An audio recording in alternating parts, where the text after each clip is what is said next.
Los tragos amargos que uno tiene que tomar y que a veces en el momento y en la coyuntura son bien amargos, pero con el tiempo uno va viendo otras cosas.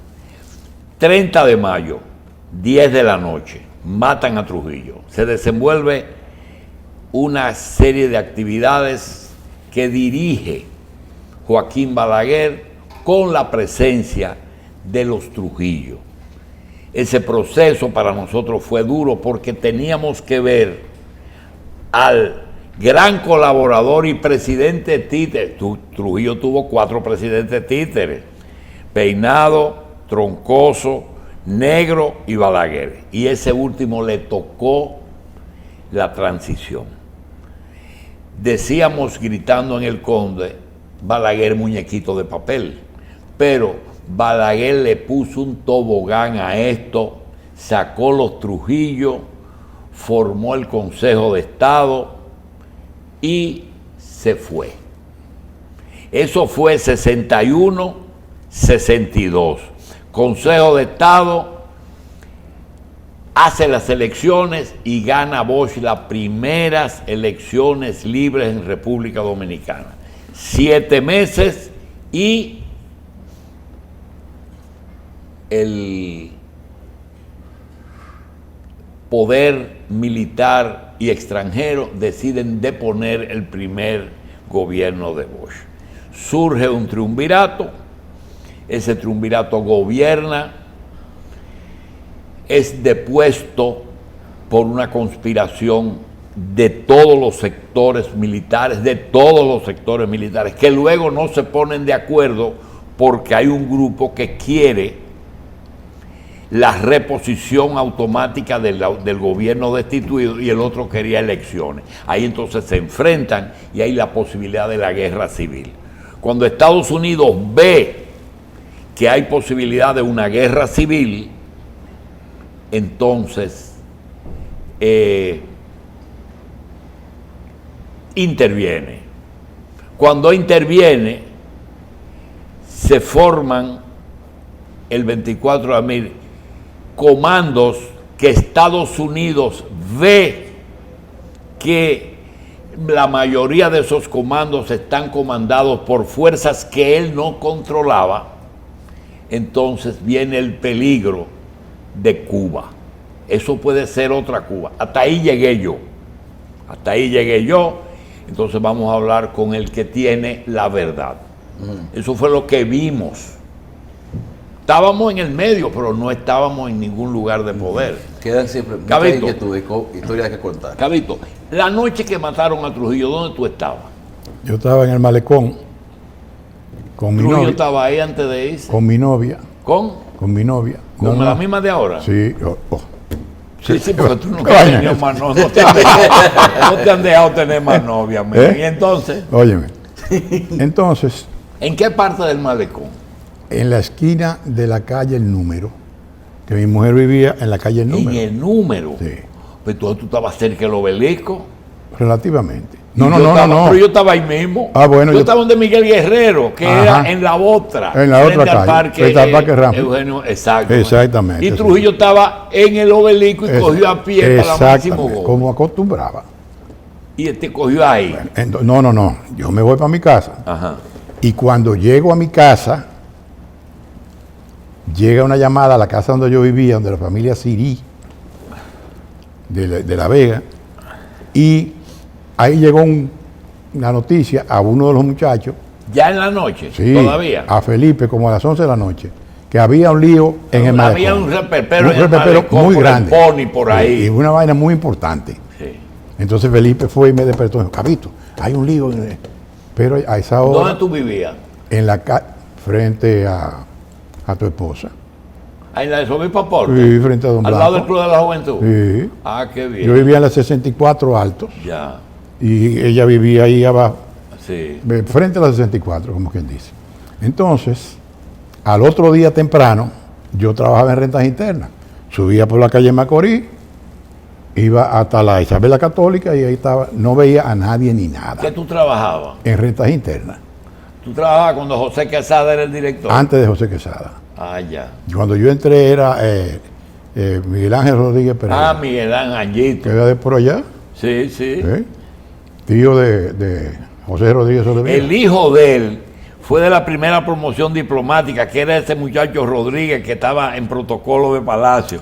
Ese hijo de Ñito. Carajo, no me digas. Sí. Sí, hombre, yo lo conocí. Sí, seguro. Que tuvo mucho tiempo en Un protocolo muchacho de Palacio. muy decente. Sí. Bueno, entonces llega una señorita que se llamaba Juana Heroína Terrero Graciano, que vivía en la calle 16 de agosto, capitaleña, tangaleña de toda la vida.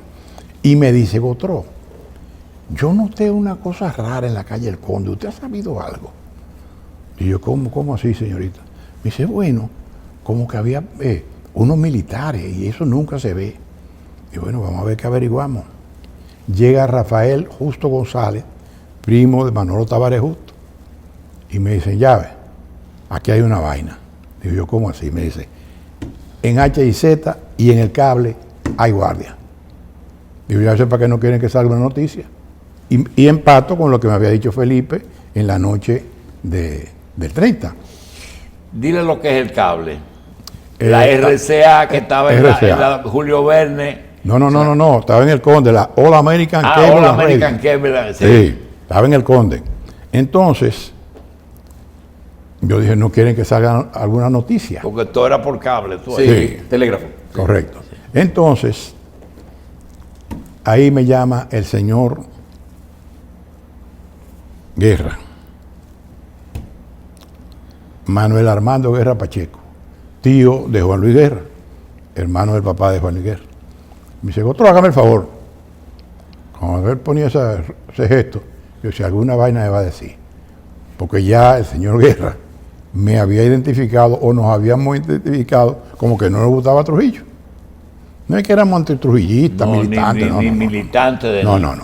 Que no nos gustaba Trujillo. Que no hablaban de él. Sí, exactamente. Entonces, cuando vamos al patiecito, eso en el Palacio de Borgelá, que estaba frente a la interna, me dice, óigame, mataron a Trujillo. ¿Qué hora era? Eso sería las 8:15. ¿De la mañana? Sí. Cuando me dice, lo malo es que hay varios amigos míos que lo andan buscando. Y yo, ¿cómo? Dije, pues yo no sé nada de eso, pero tú sabes cómo son esas cosas. Pero no digas nada. Me llama mi mujer. Me dice, ¿tú no viste que lo cállate, Miriam? Y cierro el teléfono. Oh, pero por Dios, ya yo lo sabía. Entonces me está llamando para decir que mataron a Trujillo. Miriam tuvo el valor de en una pregunta que hizo un maestro. Dijo que en la isla Beata, y ella dijo, ahí es que llevan los presos políticos para matarlo. En plena clase en la escuela, Dios mío. La suerte que después se aguantó un poco. Un paréntesis. A esa misma hora, que fue cuando lo llamó el pariente Juan Luis, Sí. ocurrió que a esa hora nosotros entrábamos al hospital y tuvimos el privilegio de estar con médicos que tenían que ver, el doctor Perdomo, el doctor Abel González, prepararon, los llamaron porque habían encontrado en la casa de Juan Tomás, de Modesto, en el baúl, el cadáver de Trujillo, y lo estaban preparando. Entonces, Marcelino Vélez, que en ese momento creo que vivía en la casa que tú vives hoy, dijo, mataron al hombre. ahí Marcelino sabía. Y él estaba en la que compró. Sí. Entonces, eso es bueno decirlo porque coinciden que fue la hora en que se dio a conocer que mataron a Trujillo. Ahora, Cabito, antes de seguir, relaciones de Bonaparte Gotró con Barahona, con Romana y con El Ceibo en tu juventud. ¿Por qué te relacionan con esos tres pueblos? Primero, yo nací en Sabana de Chabón, que es... En Romana. No, es un campo de caña donde mi papá era bodeguero de Central Romana. El papá tuyo. Mi papá. Entonces, me declararon en la Romana. Ah, ya. Estoy declarado en la Romana. Estando nosotros allá, yo no tenía uso de razón. Eso era un batey, Sí, era un batey que tenía su bodega. su bodega. Bueno, entonces nos vamos a la Romana, o me llevan a la Romana. Pero él no era Julio Gotró. Sí, ¿cómo que no? Igual que su abuelo. No, mi abuelo se llama Clodomiro. Era No, Clodomiro lo que pasa es Gotró. que el libro se llama Cuento del abuelo Julio, como que papá se lo está contando a mis hijos. Ah, ya. Esa es la idea. Y otra cosa, ¿y quién era el músico de ellos dos? Papá Ya, sigue. y mi abuelo. Bodeguero y músico. Sí. Entonces, a la Romana van a buscar a papá, los seibanos, para que venga a dirigir la banda de música y la escuela de música, que pagaba el gobierno. El ayuntamiento pagaba la banda y el gobierno pagaba la escuela de música. Entonces, ahí vivimos varios años. Cada año, cuando se terminaba las clases, que venían las vacaciones, mamá me decía, o un reloj, que los muchachitos querían tener reloj en ese tiempo, Sí. o Barahona. Yo le decía Barahona. ¿Por qué Barahona? Para pasarte las vacaciones. Sí, papá y mamá se casaron en Barahona. Ah. En Barahona ¿Y quién era de Barahona? Mamá. Ah, ya. Pero papá fue a los... Piñeiro de Barahona. Sí. No, Piñeiro de España.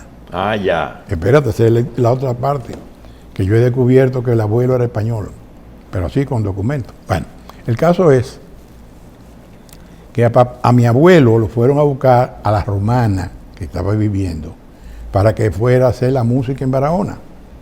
Y se va con su hijo mayor, que era mi papá. Entonces, papá se termina de crecer allá en Barahona, termina de hacerse hombre, se enamora y se casa con mamá. Ah, ya se casó en Barahona. O sea, esas son las relaciones. Con el Ceibo no hay relación. Sí, ya te digo que yo viví los primeros años de mi vida en el Ceibo. Ah, ya. Pero lo que te explico es que en las vacaciones yo prefería irme a Barahona, porque en Barahona había mayores posibilidades de entretenimiento y de diversión. Sí. Estaba el mar, la playa, y no era lo mismo el río, porque decían que No, el y río... había mucha actividad también. Sí, y había 3 cines, 3. En el Ceibo no había ninguno. Sí, sí. En el Ceibo había quebrado un cine hacía muchos años, y después don Porfirio Dalmací, que era un hombre extraordinariamente, un gestor cultural y municipal extraordinario, la gente decía en el Ceibo, pues los ceibanos siempre han sido un acomplejado, que don Porfirio era loco, porque le cogió como que tenía que haber un cine en el pueblo. Hizo la primera compañía de capitalización popular que se ha hecho en el país. La gente compraba acciones de 100 pesos y publicaba en un periódico que se llamaba Ecos del Ceibo la gente que ingresaba como accionista. Bien. En el transcurso del tiempo. transcurso de los años, tú no tocaste ningún instrumento. Sí. A mí me enseñó el maestro Chelo de León. Me enseñó a tocar trompeta. Ah, porque tú eres trompetista. No, espera. Me enseñó a tocar trompeta. Sí, tú vas para allá. Y cuando yo iba a entrar a la banda de música del Ceibo, nos fuimos para Barahona. Sí. Entonces cuando yo llego a Barahona, le digo a papá, mira, su instrumento era la trompeta. Yo tocaba de todo, pero yo cojo la trompeta de papá Sí. y le hago unos registros. ¿Y qué es eso? No me digas que viejo Chelo, le decía viejo Chelo al maestro. Que viejo Chelo te enseñó trompeta. Tú estás muy flaco, tú te ves esticar. ¿Te acuerdas que decían esticar por tuberculizar? Entonces, no, saxofón. Ay, te metió a saxofón. Y yo lo que toco es saxofón. Oh, ya. Tengo 2 saxofones. En tu andar por Barahona nunca María Monté, ¿verdad? Ya ya se había ido. Ya se había ido. Mamá era que la Carlos, conocía. Cuenta la leyenda que don Julio y Juan Bosch estuvieron presos juntos. No, sé eso- bajo qué circunstancias. Eso no es leyenda, ¿no? eso no es verdad. Que Juan Bosch a través de una ventana vio una gaviota, compuso una canción y le No, dijo, no. Julio, ponle la música. No. ¿Cómo fue la cosa? Compone el músico. ¿Quién la compuso? El músico que era papá. Ajá. Juan Bosch escribió unos versos y le dijo, ponle música. La gaviota de Juan Bosch. Entonces, eso se llama Anhelos. Ah, Y después le cambiaron el nombre. Señores, no es el objetivo la biografía de Bonaparte Gotró Piñeiro, pero cuando yo me muera, entonces él pasa a este programa, ¿verdad? Para que Deja eso para después. Sí. Entonces nosotros quisiéramos comenzar a preguntarle, Gabito, ¿en qué año llegas a la capital? 56. ¿50? Y 6. Bien. ¿En qué año comienzas a estudiar Derecho y Periodismo? Derecho en el 56 y periodismo en el 62. Pero yo comencé antes con una escuela internacional de esa que había. Sí, Henfield School. Sí, pero la mía era una argentina. Ah, sí. Y entonces no me gustó. Yo hice el trabajo y me dijeron el título. Pero no me gustaba porque era el tipo de periodismo europeo. Un poquito de reconocimiento. El IDP hizo una época aquí, Sí. antes de las facultades de Derecho. No, espérate. El IDP surge después de la muerte de Trujillo. Sí.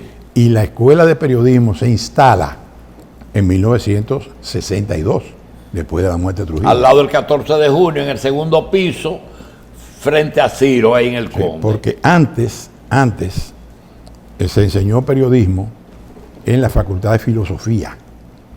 Ahí estudió Marcio Velo Magiolo y ahí estudió Francisco Álvarez Castellano, que fueron profesores míos y por eso yo sé que ellos estudiaron ahí. Entonces, en el 62 es que yo estudio periodismo, ya formalmente. Bien. En el 65 es necesario que comencemos a decir por qué se dividen las Fuerzas Armadas cuando se ocurre un golpe de Estado que parecía ser homogéneo para la restauración de la constitucionalidad. ¿Cuál es la razón de la división? Julito, como decimos corrientemente, se culipandearon porque cogieron miedo. ¿Quiénes? Todos esos generalotes del otro lado. La gente ¿Usted de está San refiriendo Isidro. a la gente de Hueso? La gente de San Isidro. No, de San Isidro. De San Isidro. De San Isidro. Que tuvo que venir un mayor a recatar el orgullo y la dignidad, si se puede decir eso, de aquel lado, de la extrema derecha, que fue Chinino Lluvere Montá, que cogió para adelante, por encima de la cabeza de los generales y de los coroneles, porque estaban unidos todos. Había un tal Pedro Pero Medra. era la diferencia por lo que iban a No, hacer hombre, por después. miedo, por temor, porque Después había del que golpe. pelear. Ah, bien. Después del pronunciamiento del 24 de abril. Muy bien. Ahora, hablando de San Isidro, ese y de los militares, ¿qué pasó? ¿Cuándo aparece Camaño? Porque se hablaba de Hernando Ramírez. ¿Qué ocurre? Que hay un cambio de líder de la revolución. Mira, la historia se escribe como ocurrió, no como uno hubiera querido. Miguel Ángel Hernando Ramírez era uno de los más capacitados oficiales del Ejército Nacional y de las Fuerzas Armadas, se podía decir. Por eso encabezaba el movimiento. Porque el coronel Fernández no estaba en el país. Estaba fuera del país. ¿Cómo se llama? Rafael Tomás Rafael Fernández Tomás Domínguez, Fernández Domínguez. Ese era verdaderamente el ideólogo, el ideólogo del... que llamó a su amigo Camaño y lo convenció de que se metiera en la guerra de abril. Ah, quien mete a Camaño. Fue- ¿Y Camaño estaba antes o después? No. Camaño no sabía nada de eso. Entonces Rafael Tomás va y lo busca. Dice, mira, estamos en esto. Y yo necesito que tú... Eran hijos de distinguidos trujillistas, ¿verdad? Exactamente. Los dos. Los dos. Camaño de Fausto y el otro de Ludovino. De don Ludovino. ¿Y qué produjo esos sentimientos en unas personas tan diferentes a sus padres? Bueno, el tiempo pasa y el tiempo cambia. Ahora tú ves que hay un príncipe inglés que renunció a ser príncipe Sí. y a los cuartos de ser príncipe. Es decir, el tiempo cambia, la vida es una dinámica. tómbola. Bien. Entonces, ¿qué pasó con Hernando? Hernando Ramírez tenía un problema nefrítico, se dice, de los riñones. Sí, hepático. Ajá. Fue una hepatitis. Bueno, y esa vaina de que duele muchísimo. No, y además inhabilita. Ah, te, bueno. te obliga a guardar cama. Le dio un ataque de eso, en el momento cumbre. Entonces él, sabiendo quién era Camaño, lo llamó. Ah, él llamó a Camaño. Él designó a Camaño. Y ya Camaño en ese momento ya estaba, ya Fernández Domínguez lo había metido. No, Camaño en el gobierno de Molina Ureña, porque hay cosas que están escritas, que hay que buscarlas. En el gobierno de Molina Ureña, Camaño era ministro de Interior. Molina Ureña nombró a Hernando Ramírez como ministro de la Fuerza Ok, ya me dijiste lo de Hernando Ramírez nombra a Camaño. Sí. Ahora, Papá Casanova no está en el país. No. Molina Ureña. Háblame de la sucesión constitucional de Bosch. De presidente, Juan Bosch. No está aquí. Vicepresidente segundo Armando tampoco. No estaba aquí. Entonces, ¿quién estaba? Papá Casanova era el presidente del Senado, tampoco estaba afuera. Entonces estaba Molina Ureña. Estaba aquí en el país. Sí. Presidente de la Cámara de Diputados. Cámara de Diputados. Y entonces lo proclaman presidente de... No, le tocaba. Sí, le tocaba. Va y le echa mano al gobierno. En lo que regresa Juan Bosch. Por eso sí, es. pero todo eso ocurre en corto tiempo. No, en horas. Hay algo que yo resalto a cada 24 de abril, que la genialidad del movimiento, y lo viví en una entrevista que le hizo Bárbara Walter al doctor Salvador Reblanco en Washington. Y es que el que le puso movimiento constitucionalista fue el que se llevó el éxito, porque nadie se atrevía a enfrentar un movimiento que propugnaba por la restauración de la constitución de una república. Y eso fue lo que dio prestigio, que la prensa internacional viniera toda aquí, pero así como hablaste de la sucesión militar y de la sucesión, ¿qué es lo que produce?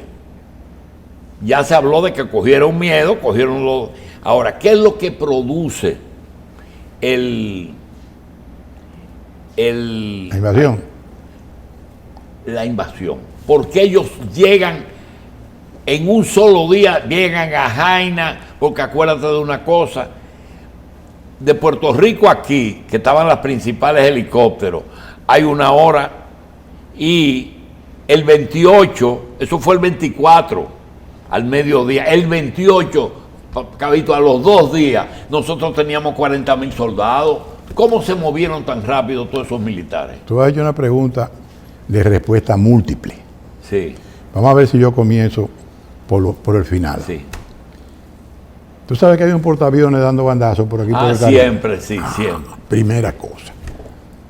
Los norteamericanos, que se han convertido en los dueños del mundo, pero en unos dueños muy abusadores, ellos están mandando en el estrecho de Hormuz, en casa del carajo Ahora allá. mismo, sí. Y en el canal de Suez. Ajá. Entonces, al mismo tiempo, están manejando a El Salvador, a República Dominicana, a todo. Entonces, los norteamericanos están debidamente informados de todo lo que ocurre en el mundo Y aquí, y de cuando cualquiera de nosotros vaya a estornudar ahora en este programa. Tienen los ojos y los oídos en todas partes.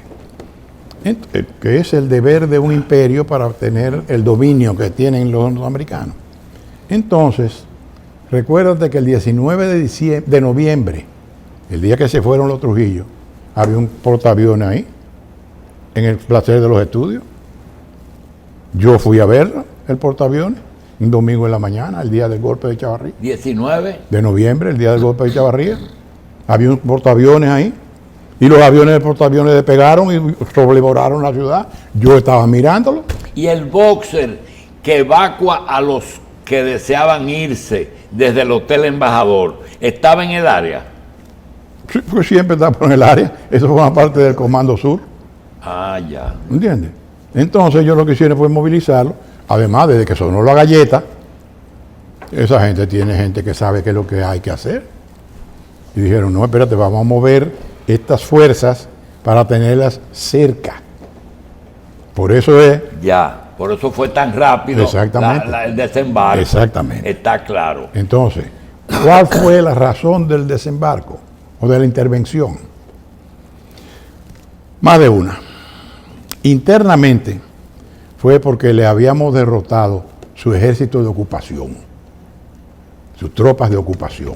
Tú dirás, pero ¿cómo tropas de ocupación? Sí, las Fuerzas Armadas Dominicanas eran una tropa de ocupación y ojalá que ya no lo sean. Oye bien el final, y ojalá que ya no lo sean. Que obedezcan al poder civil dominicano. Entonces, nosotros le desbaratamos esa fuerza. Al desbaratarle esa fuerza y ocurrir 2 o 3 desórdenes, la prensa norteamericana, que se mueve más rápido que la palabra rapidez, empezó a retratar y a filmar esos desórdenes y a repetirlo y a hacer buena la tesis de Goebbels de repetir la mentira para que se convierta en una verdad. Y el famoso el discurso de Johnson de que hay 50 comunistas no pesó.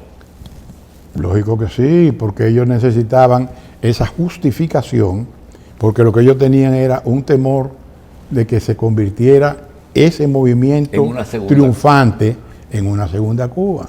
Ah, ya. Era en la época. Porque ya tenía la primera parte, que era que fuerzas militares dominicanas no tenían poder.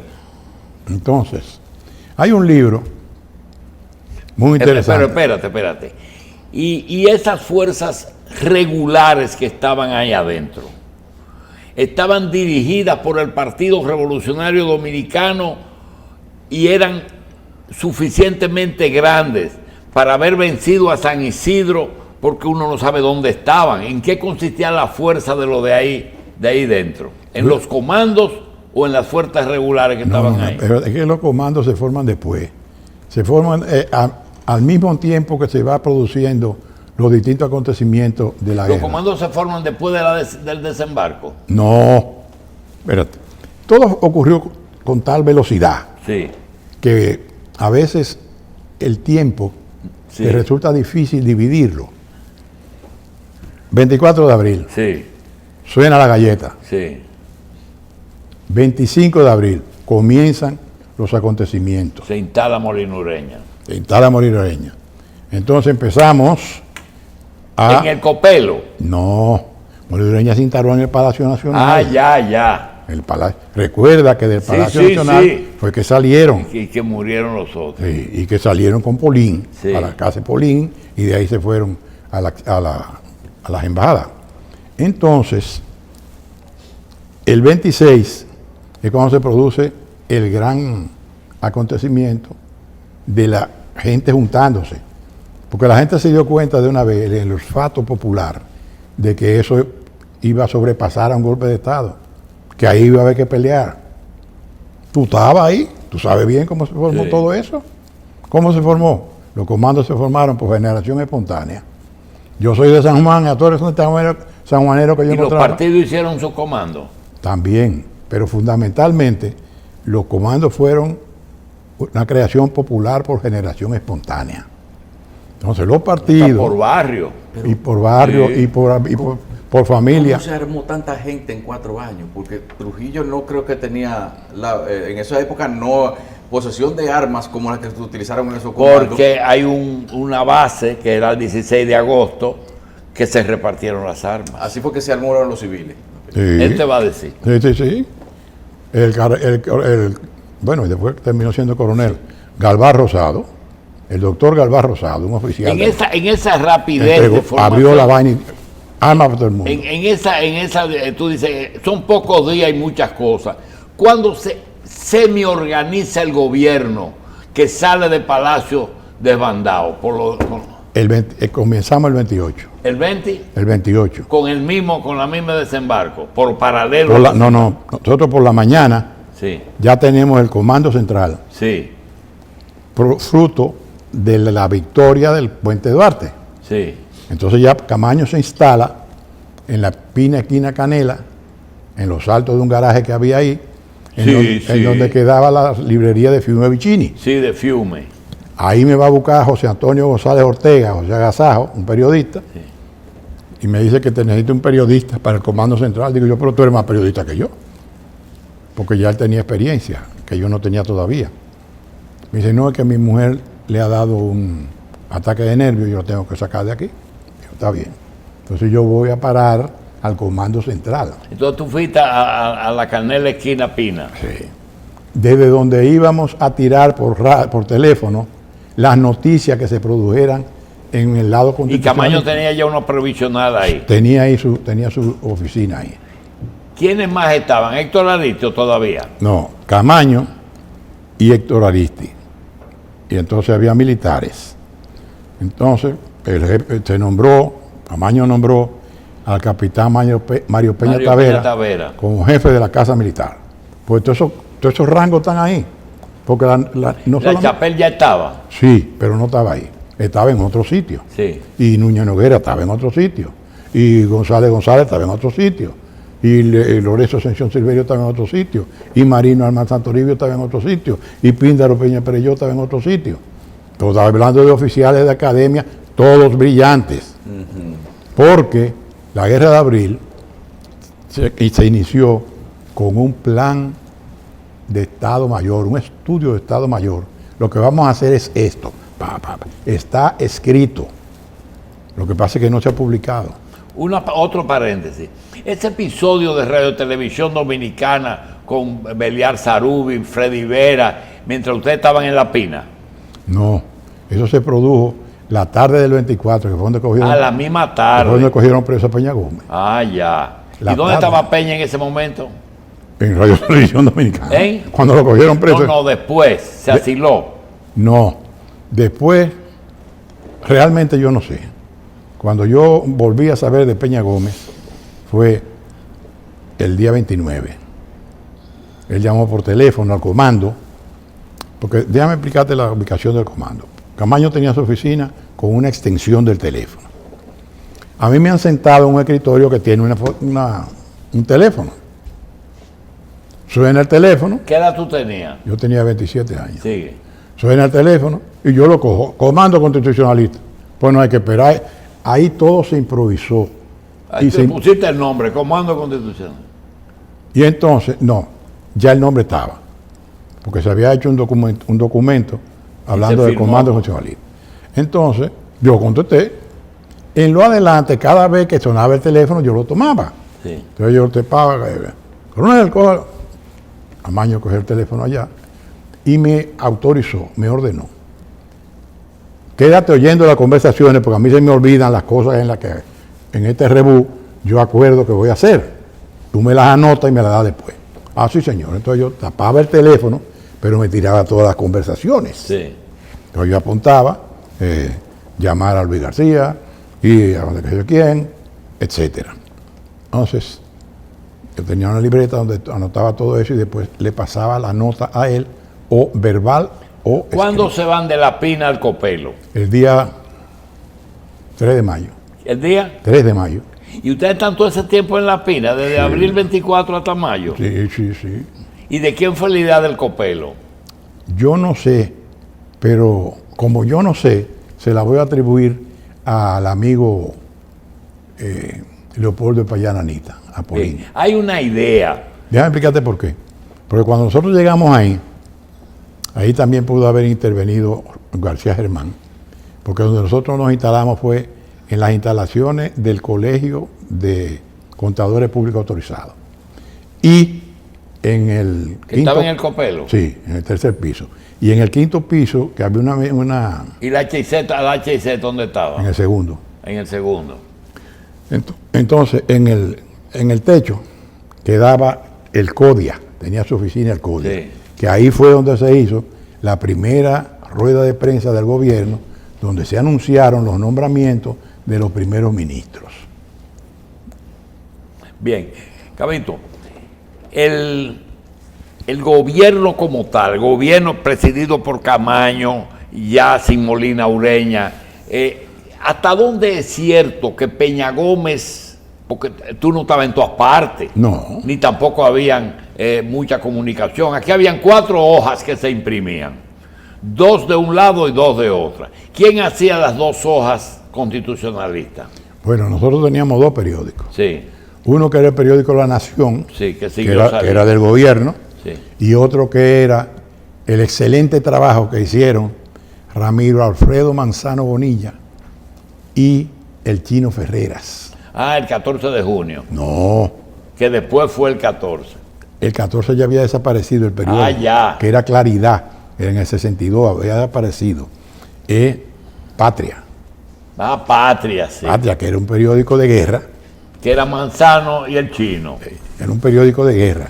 Un ejemplo de lo que es periodismo de guerra. ¿Había algún partido político no del PRD que tenía incidencia en ese gobierno? Sí, ¿Cuál? varios. ¿Ah? Varios, El Social Cristiano, eso sí. el 14 de junio, El PCD. el PCD y un poco más allá del MPD. Y un poco. Más allá del MPD. Porque así como el 14 de junio se ha pasado la vida diciendo, queriéndose coger la guerra para ellos, y yo le he refutado en varias ocasiones que se dejen de esa vaina, porque no es verdad. Eso lo hizo el pueblo dominicano, dirigido por militares y civiles, el pueblo dominicano. La gente no dijo, yo soy del 14, yo soy del PRD, eso es un disparate. Sí, pero ahí de eso, ¿qué de cierto puede haber? Porque de eso nadie es testigo, de que el doctor Peña le dijo a la gente de la embajada, miren, que no debemos decir una cosa, el PRD ya no está dirigiendo ese movimiento. Peña Gómez, Sí. yo no sabía eso. Pero si se lo dijo, se ensució fuera del cajón, como dijo el doctor Varela. Eso está dirigido por los comandos constitucionalistas. Si dijo eso, se equivocó. Y en la proporcionalidad militar comandos, ¿cuál tenía más hegemonía? Camayo era el jefe de eso. Totalmente. Ah, ya. ¿Cuándo aparece Ellsworth Bunker?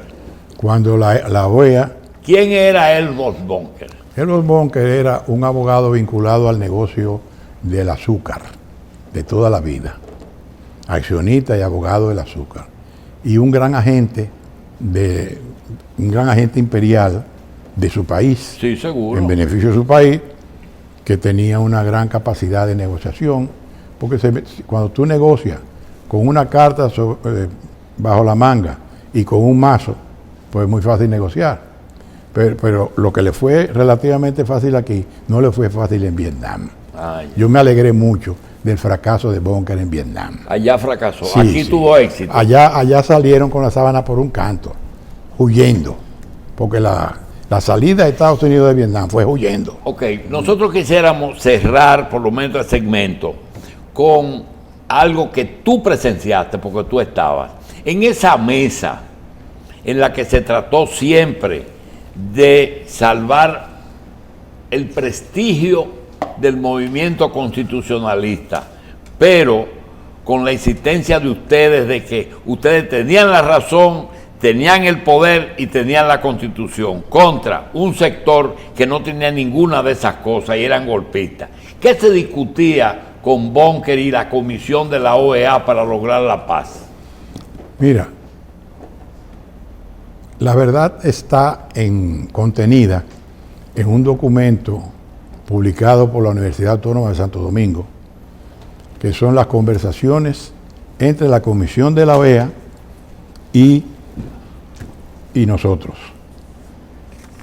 Se levantaron actas muy precisas sobre esas conversaciones y están publicadas. Entonces lo que hacía la comisión nuestra era defender la dignidad nacional, porque sabíamos que militarmente no teníamos ningún recurso, no teníamos ninguna posibilidad desde el punto de vista militar. De imponer ese gobierno. Sí, no podía. Y había conciencia de eso. Totalmente, Porque estaba ocupado el país. totalmente. Y para desocuparlo tenían que llegar a un pacto. Ok. Otra cosita. ¿Cuándo tú conoces a Juan Bosch? Personalmente, Sí. yo lo conocí el 25 de septiembre de 1965. El día que él regresó, no, el día que cuando él regresó regresa. de Puerto Rico. Carlos tiene una pregunta. Dime. Sí, que si Juan Bosch estaba al tanto y tenía contaba con su anuencia todo lo que se estaba haciendo, porque el propósito era volver a ponerlo en el poder. ¿Esa pregunta te la mandaron a hacer o tú la Yo la estoy No, haciendo. él no. No, perfecto, no importa, yo la contesto de cualquier manera. Yo bateo a las dos manos. Óyeme, resulta lo siguiente. Juan Bosch era el presidente de la República para nosotros, para los constitucionalistas, para el gobierno constitucionalista. Entonces, por la mañana Juan Bosch llamaba temprano. Y el que cogía el teléfono en la pina y donde quiera era yo. ¿Por la mañana de qué día? De todos los días. Ah. Él llamaba a las 7 de la mañana. Esa llamada ring. Yo podía decir, dígame, profesor. Yo sabía que era él. Buenos días. Mándelo, señorita, para guardar las formalidades. Y entonces él me decía, buenos días, Gotro, ¿cómo estás? Señor presidente, a su orden, ¿qué le puedo servir? Mira, que para acá, que para allá. Entonces, usualmente a esa hora, ya Camaño estaba ahí, entonces yo le pasaba a Camaño, pero recuerda que yo me quedaba oyendo, Sí. por órdenes de Camaño. Entonces, yo participaba porque tan pronto como se cerraban, yo cogía por de Camaño. No, mira, eso no me gusta, o sí me gusta, bueno, sí está bueno. Entonces, el día 3 de mayo, que es un día fundamental, cuando Juan Bosch llama, digo, buenos días, presidente, ¿cómo se siente? Me dice, no, Gotro, ahora el presidente se llama presidente Camaño. Digo, ¿cómo? ¿Y qué es eso? ¿Y qué invento es ese? Le digo yo. Y me dice él, dile que coja el teléfono. Presidente, lo llama el presidente Bosch. Tienen una discusión de aproximadamente entre 10 y 15 minutos. La gente cree que discusión es decirse No, yo una la puta, discusión es una discusión, un intercambio de ideas en la que haya diferencia. Entonces, Camaño le decía que no, que el presidente era él, que él no se había metido en eso buscando puestos, que el presidente era Juan Bosch, que era por el que el pueblo había peleado. Y en algún momento, en una parte que los adversaba a ustedes, por ejemplo, la comisión de OEA y de Bunker, ¿en alguna vez propusieron ellos el retorno de Bosch? Imposible. Nunca, ¿verdad? No. Siempre ellos, pero los otros sí lo barajaron, lo de 2 o 3 dominicanos que mencionaron ahí para presidente. Sí, esos fueron los americanos que propusieron una serie de gente. Y nosotros propusimos también algunas personas. Pero ¿quién propone a Antonio Guzmán? Antonio Guzmán, nosotros. ¿Quién propone a García Godoy? No, Antonio Guzmán lo propone Juan Bosch. ¿Quién propone Juan Bosch, espera. ya. Juan Bosch desde Puerto Rico. ¿Quién propone a García Godoy? Los americanos, por la vía que fuera. A ese lo pusieron. Sí, no importa que fuera Juan García, Vinicio Zafra, no. A García Godoy lo propone quien fuera por los americanos. ¿Y de dónde se sacan a García Godoy? García Godoy era un excelente diplomático. Un diplomático en Londres. Con mucha experiencia, un hombre muy decente. Tú lo conociste, tú eres una estrella, Sí. abogado, jugador de softball.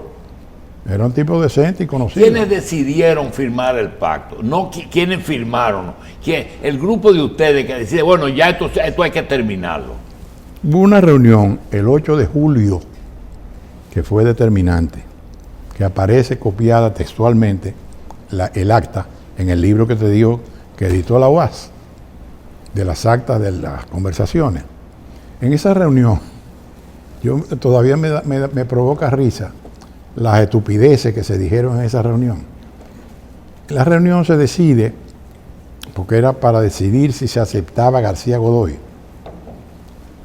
Aceptando a García Godoy se firmaba el armisticio. Entonces, vienen las posiciones. Votación del gabinete, que se acepte. Votación de los militares constitucionalistas. El coronel Lora Fernández se levantó y dijo, los militares somos políticos y no votamos. Votación de los partidos, PRD y Social Cristiano, votaron que sí. Entonces se para Juan B. Mejía, el inolvidable Juan B. Mejía, un hombre de una vida ejemplar. Juan B. Mejía se para y empieza a echar un discurso hablando de que debíamos esperar, estamos en julio, todavía falta agosto y septiembre, que esperemos la Asamblea General de las Naciones Unidas para que hagamos un pronunciamiento allá. No, pero si ya estamos metiendo presos gente por estar robando, si ya tenemos gente que quiere estuprar mujeres, ¿tú te acuerdas que le pelábamos el caco a los ladrones y los mandábamos para el otro lado y se lo llevaba el diablo? Entonces ya teníamos muchísimos problemas. ¿Qué día que se firma el pacto y toma posesión García Godoy? Él toma posesión el 3 de septiembre. Es decir, que fue mayo, junio, julio, agosto y septiembre. Fue 5 meses que duró el proceso. Correcto. El 3 de septiembre. Sí. 4 meses. Sí, pero duró más porque después ellos siguieron matando constitucionalistas. Sí, eso ya es otro. Y el grupo constitucionalista, ¿qué representatividad tenía en el gobierno de García Godoy? De García Godoy. Sí. García Godoy no pudo hacer nada. Ese fue un presidente títere de los americanos. Y esos militares que fueron nombrados fuera de los ambos bandos, ¿verdad? No, Camaño a Londres, Wessing a Washington, etcétera. Eso era para sacar a los constitucionalistas. Ah, ya. Porque con Wessing ellos estaban de acuerdo. Sí, porque siguieron matando los de la No, pero base 20. seguro. A Luis Arias Collado lo No, pero matan en la seguro, 27. seguro. Así mismo es. Bien. Cabito, el cierre del pacto, implicaba algún acuerdo electoral en la que Bosch perdiera y ganara Balaguer.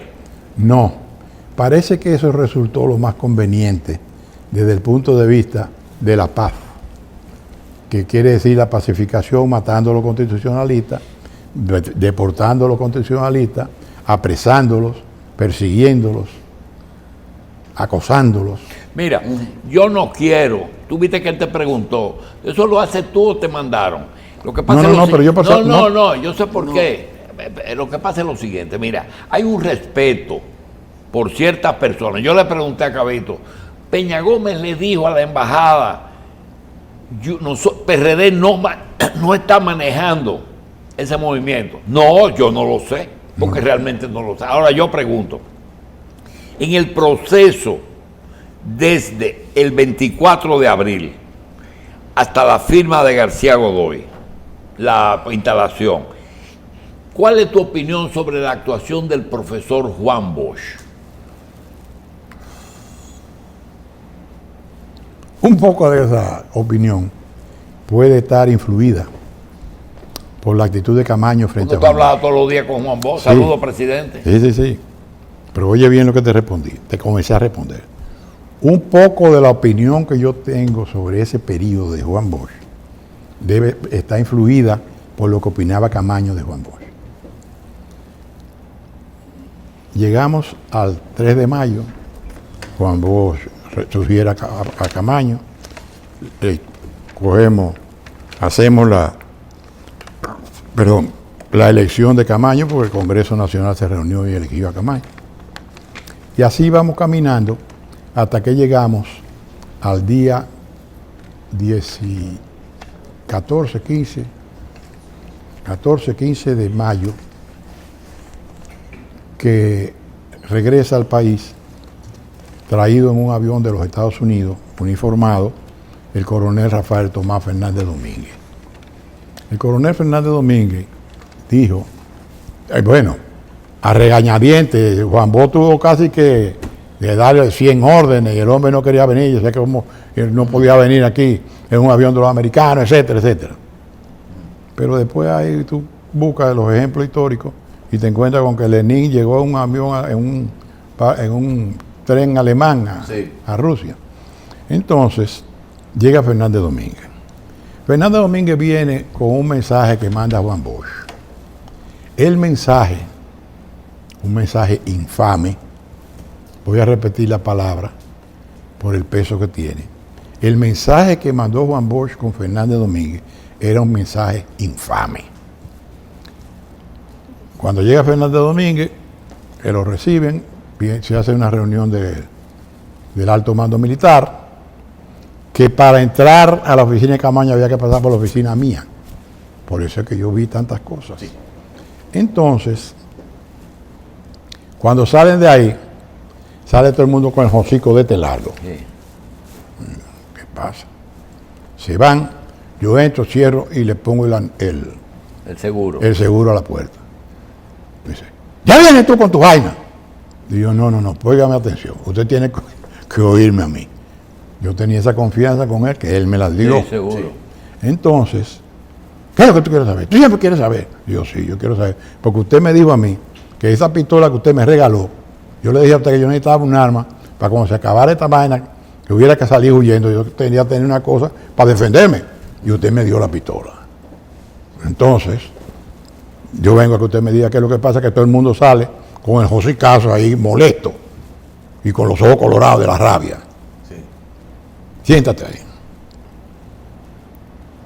Ese viejo tuyo, ese bandido, él decía el viejo mío porque el PRDista que estaba en la cúpula del poder era yo, nada más. Sí, sí. El PRDista que estaba en la posición, los otros eran militares, Sí. que estaban más altos era Entonces, Ese viejo tuyo. ese viejo tuyo, sin vergüenza, de 60 años, epítetos desagradables. ¿Tú sabes lo que mandó a decir? Yo no, lo estoy preguntando, presidente.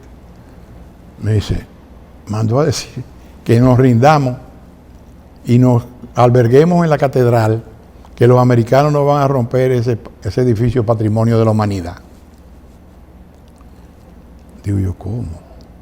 ¿Qué mandó a decir eso? Pero este viejo de mierda... Eso está dice, escrito, ¿eh? ¿eh? Eso no está escrito. No, porque eso era una conversación entre él y yo.